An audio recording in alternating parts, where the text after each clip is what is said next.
Party से आमदार के लिए ठहरता है। मैं ये पूछना चाहता हूँ, इन तमाम दलालों से पूछना चाहता हूँ कि ये भारतीय जनता पार्टी या कांग्रेस के लोग एक ही सिक्के के दो लोगों, या समाजवादी के लोगों से पूछना चाहता हूँ, या राष्ट्रवादी के लोगों से पूछना चाहता हूँ कि पिछले 5 साल के बाद अगर बैठ जाते हैं, इन तमाम बड़े बड़े रियासत के बड़े बड़े लीडरों से, पार्टी से, इन तमाम लोगों से पूछना चाहता हूँ, ये 5 साल में एक मरतबा मुसलमानों के दर पर आते हैं, वोट की भीख मांगते हैं। मैं आज तमाम से यही कहना चाहता हूँ कि भारतीय जनता पार्टी हमारे हिंदुस्तान के वजीर आजम मोदी साहब ने बनने के बाद हिंदुस्तान में बसने वाले कभी दिल्ली की मस्जिदों के ऊपर, कभी उत्तर प्रदेश के अंदर कई मसाजिद के ऊपर जुल्म किया जाता है और कई खबरदारों को, कई दरगाहों को शहीद करने का ये मनसूबा बनाते हैं।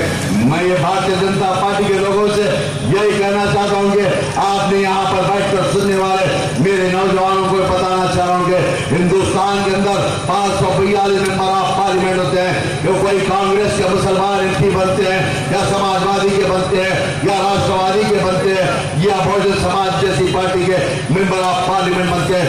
मौजूदा पार्लियामेंट के अंदर 27 से 28 मेंबर ऑफ पार्लियामेंट मुसलमान बनते हैं, मगर हिंदुस्तान में जुल्म होने वाले मुसलमानों के ऊपर या शख्स होता वो असदुद्दीन अवैसी साहब होते हैं। आपने कई मरतबा पेपर के जरिए पढ़कर देखा होगा या टीवी के जरिए देखा होगा, हिंदुस्तान की पार्लियामेंट के अंदर मुसलमानों के ताल्लुक से या दलितों के ताल्लुक से कोई बात करता है तो आपकी जमात का सदर बात करता है। मेरा बताने का मकसद कई 3 तलाक के नाम पर शरीयत के अंदर मदाखिलत, या मैं नबी मोहम्मद मुस्तफा सल्लल्लाहु अलैहि वसल्लम की गुस्ताखी के नाम पर कभी ये तमाम के तमाम ये दलाल कभी बात करते हैं तो वो सदर पहुंचता है। मेरा बताने का मकसद कभी राजस्थान में नजर आते हैं, कभी मस्जिद से एमएलए महमूद साहब एक बात काफी है सबके लिए। तो भाइयों, हमारा टाइम बहुत कम है, मैं इतना बोलना चाह रहा हूँ आपको। सबसे मैं रिक्वेस्ट करता हूँ, आज सब छोड़िए, आपका पार्टी, आपका कैंडिडेट, आपका गायक आपके सामने है। इस बार 20 तारीख के दिन एक वोट मस्जिद से हक तक गिरना चाहिए। शुक्रिया, खुदा हाफिज। मजलिस इत्तेहाद और मुस्लिमीन हैदराबाद के अराकीन बल्दिया ऐसा जिम्मेदारान और आज के जलसे में मौजूद मेरे तमाम नौजवानों, बुजुर्गों और पसे पर्दा बैठकर सुनने वाली और नशीन मेरी माँ और बहनों, आज का जलसा मजलिस इत्तेहाद और मुस्लिमीन की जानिब से मुनक्कद किया गया है। ये इंतखाबी जलसा है। इंतखाबात का सिलसिला 2 दिन पहले से चालू हो चुका है, शुरू हो चुका है। तशरीह मुहिम में आप तक पहुंचकर अपना पैगाम आप तक पहुंचाकर आपके कीमती वोटों को हासिल करने के लिए हर मरतबा की तरह इस बार भी आपको मंशूर दिखाती है, मैनिफेस्टो दिखाया जा रहा है और फिर आपको समझाया जा रहा है कि आप उस जमात के उस उम्मीदवार के हक में आपका वोट कीमती वोट दें। आज हर लिहाजा दक्षिण साउथ से कई उम्मीदवार मैदान में हैं। एक तरफ बीजेपी जैसी फिरका पर जमात, वो जमात जो हमको, हमारे तशक्कुस को पामाल करना चाहती है, खत्म करना चाहती है। वो सियासी जमात जो बीजेपी और शिंदे का मिला जुला उम्मीदवार है, वो यहां पर मौजूद है।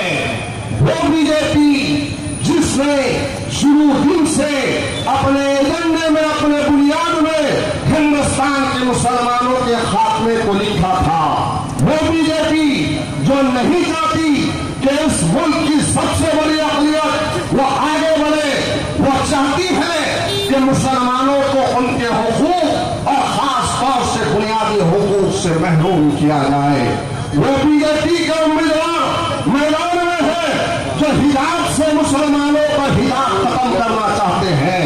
वो बीजेपी का उम्मीदवार आपके दरमियान में है, जो हर मस्जिद में किसी ना किसी बहाने कोई लिंग का इजाद करते हैं और फिर कहते हैं कि हमारे पुरखों की जगह थी जहां पर कोई मंदिर था।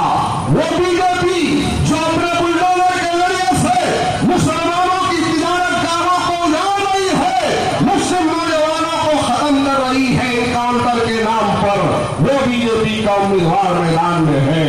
वो बीजेपी जिसने हमको तबाह व ताराश करने के लिए हर हमेशा कोशिश की है, वो आज मैदान में है।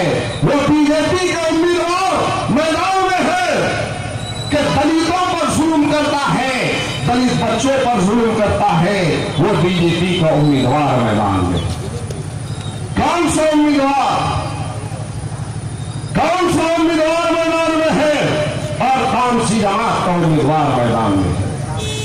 याद रखो मेरे प्यारे मुसलमानों, आज हालात की नजाकत को समझो। दौर हाजिर के मुसलमानों के पास में अब कुछ नहीं बचा है। ईमान और ईमान के बाद में हमारे पास अगर कुछ है तो हमारा इत्तेहाद है, और उस इत्तेहाद के बाद में हमारा कुछ है तो हमारे पास में एक वोट है। उस वोट के जरिए से हम अपने हामी और हमारे लिए बोलने वाला, हमारे लिए लड़ने वाला नुमाइंदा ऐवान में भेज सकते हैं। मेरे प्यारे भाई, गौर करो, एक तरफ तो बीजेपी जैसी फिरका परस्त जमात जिसने कई जगहों पर, कई रियासतों में आज मुसलमानों को तबाह ताराश किया। मुसलमान गमगदा है, मुसलमान दर खौफ के आलम में है। मुसलमान नहीं दिया, न कभी देगा बीजेपी का साथ।